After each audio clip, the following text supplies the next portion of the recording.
ako, hindi siya papalag at matatakot siya. Akala ko nga din, may kasabi na siya dyan sa damo kasi ang tapang niya kahit low health na. Yun pala, may ages kasi siya, Parehas kaming dalawa, walang gustong maunang umuwi, kaya nagsitago lang muna sa damo. At nag-antay kung sino na naman ang unang manggugulo. Sinusubukan ko na naman siyang nakutin dito, para umuwi na sa base nila at maghiling-galing na siya. Pero hindi talaga nagpapasindak si ante mo. Hanggang sa ang ending, ako na lang ang uuwi. Sige, ayaw mo, ako na lang, Aba, nakauwi na ako lahat-lahat. Pagbalik ko, si Hanabishi, nandito pa din siya. Kahit kaunti ang buhay ka, talagang matatag si ante mo. Sakto, naisipan na akong balawan ng mga kasapi ko. Yun pala, nandito na yung mga kasapi niya. Kaya malakas ang loob ni ante. At may paimot-imot pa yan siya. So kakalabas ko lang, uuwi na naman ulit. Pero bago ako uuwi, mag-clearing operation muna ako ng mga minion ko. Kasi yung Vexana pumunta dito para bigyan lang ng score si Hanabishi. Tutulungan ko sana siya, napalisin ng masamang espiritu. Kaya lang lalong napabilis ang buhay niya. So uuwi na naman ako.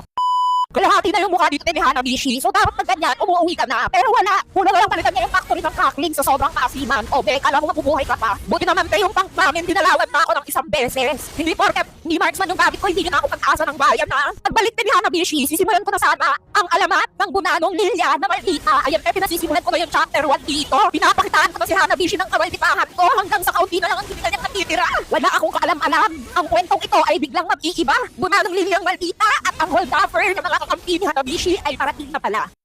Buti pa yung mga kasabi ni Hanabishi, pinupuntahan siya kahit hindi pa siya bangkay. Ako kasi dinadalawan nila kapag oras na ng lamay. At saka kung mapapansin niyo pala, dalawa yung marks na ng kalaban. Hindi yung isa dyan, yung Lisle. Natututo na sila ng mga perfect lineup sa buhay in fairness naman talaga. Ay sis, ang tapang may batang rabbit. Pinapapak na si Saber, pinapapak ko na din mukha niya, hindi na pa nakikita. Grabe naman ang entrance na pasabog nila pula-po. From Jupiter, nakaputanan ng Saturn. Okay, tama ko iling sprint na yan siya, tumapower drive pa talaga. At dahil nakita ko na si Hanabishi, nagagawa ng opportunity taking niya para mag-pushing ng torre. Bumalik na agad ako sa lane ko. Baka nakakalimutan ko, ako pa rin yung gold lane dito. Umiikot lang ako sa mapa kasi ngayon na ang bagong uso ngayon. Gold lane na ang dumadalaw sa kanila at hindi na gold lane ang dadalawan nyo.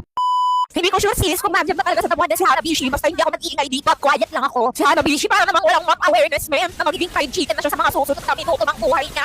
At kahit naman 10 ages ang meron ka, hindi ka na makakaligtas pa ako ang nakakabuhay dalawa. Siyempre, ano pang gagawin? Pag yung kalaban mo ay natutulog sa kangkungan, ang tower niya ay hindi niya na dapat babalikan. Dahil babaklasin mo na yan. Yes, dahil wala ng tower, pwede na tayong magmaladora at explorer. So kinuha ko lang ba yung golden crab and ready na akong lumibot sa ibang parte ng mundo. Ngunit subalit nakatuwat, si Hanabishi ay biglang nagpunta pa. Ano respeto Hindi na talaga yun sa mapa kasi nakasilip na dun si Batang Rabbit kanina, so meron na siyang flashing ng mga mukha namin doon. Pero dumiretso pa rin siya.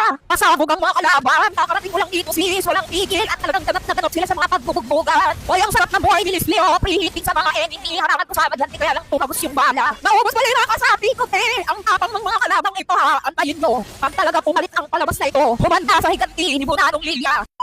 Muntik ko natin kalimutan na may tower pa din pala ako sa top lane. Yung tower lang ng katapat lane na push ko pero yung sa akin buo pa. Kaya bumalik ulit ako dito kasi si Hanabishi ay may binabalak ng hindi maganda. Tapos si ante mo, ang tapang niya talaga sis. Wala talaga sa vocabulary niya ang pag-uwi, ang pag-atras at ang pagsuko. Talagang pinanindigan niya ang pambansang t-shirt na never give up hanggang sa nagpuntahan na rin dito ang iba pa mga enemy kasi yung portal at objectivity ay nandito Tapos si Franco na lang ang naiwan ng mag-isa. Nagsa-sidesweeping pa yan siya na para bang akala mo mauupo at naliligtas niya pa ang buhay niya. Naku may mga kanya-kanya na pala kami nagiging planner sa buhay. Merong tulutod sa top lane, merong push sa mid lane, meron din mag-iisa sa bot lane. Parang hindi 5v5 ko Kawawa naman sila pula-po na parang kasam niya ang daigdig. Ang dami niyang katapat dito sa lane niya pero di niya parang iniiwan at talagang pinanilindigan niya parang pagiging loyal niya dito. Kaya naman, tutulungan na namin siya dyan. Listerate takbo mo hanggat may lupa at paa ka pa. Ate yung mukha ni Hanabishi, nandito pa ako sa Palawan Napakalayo ng lalakbayin ko sis para lang matep yung tower na yun. Sige sa'yo na nga yan. Nakakatamad ng maglakad papunta dyan. Grabe naman ang loyalty mo Hanabishi. May loyalty card ka ba dyan? Hindi mo talaga tinigilan yung top lane na yan hanggat hindi mapush yung first tower ko dyan Hindi man kami multo ni Saber pero papunta na kami. Pero takutin siya dyan. At pagdating namin sis, syempre wala na. Nakatakas na siya. Matahimik na ang kaluluwa niya dahil nakuha niya na yung gusto niya. Kaya pala wala na siya sa top lane. Nandito naman siya sa mid lane. Naghahasik ng lagim at kaasiman niya. Hindi Sarnax pero Bogs. Burado sila. Parang siya.